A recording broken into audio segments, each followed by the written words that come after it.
Hello, Internet. It's Daniel with Driving Dragons, and I'm here with another Game Master short on college football rivalry weekend. See you on the other side. Like I said, for those of us who are big college football fans, it is rivalry weekend here, the weekend after Thanksgiving.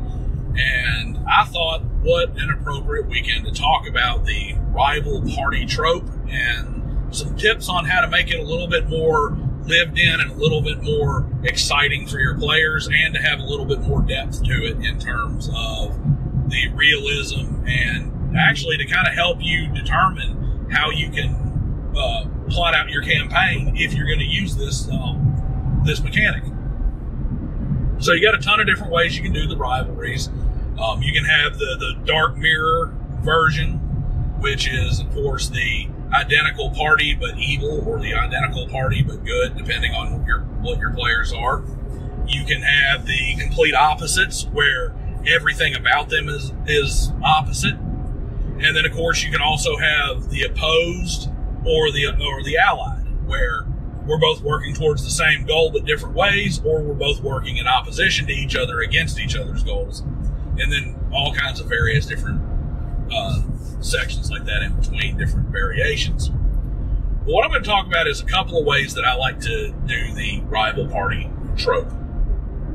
So if I'm going to have a rival group, whether it's the same composition, similar composition, opposite composition, regardless of how I set it up to go against my players, I like to play that party as its own group. And then I like to use dice to kind of determine some of the other factors.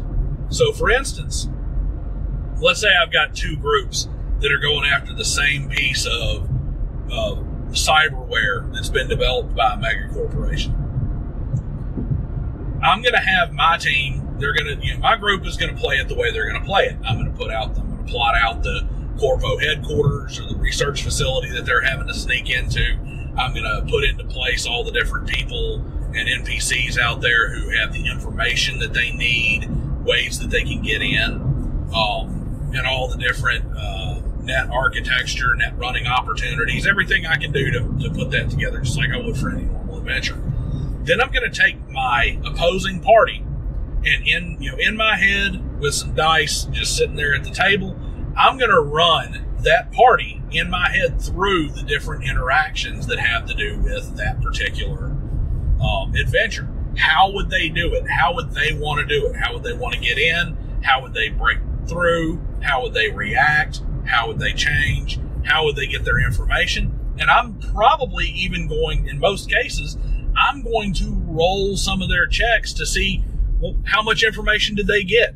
Did the party go out there and get tons of information and just have great rolls and great interactions and great ideas, and they basically know this place like the back of their hand before they ever go in it, and they've got everything planned out to the nines, while the rivals were just ineffective at everything and couldn't get anything done? And so they're going in blind, like they're busting in the front door, guns blazing, because they don't know any better?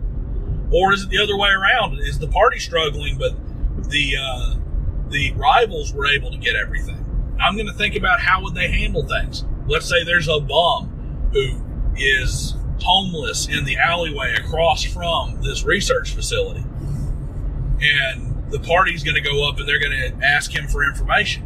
Well, maybe the party is going to go up there and they're going to try and pay him. They're going to try and persuade him. They're going to use some empathy to try and get the information out of him, be friendly. Maybe the rivals went and slammed him against the wall, stuffed a gun in his mouth, and told him he better cough up everything he knows.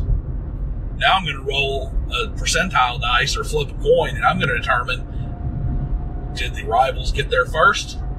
Did the rivals get there second?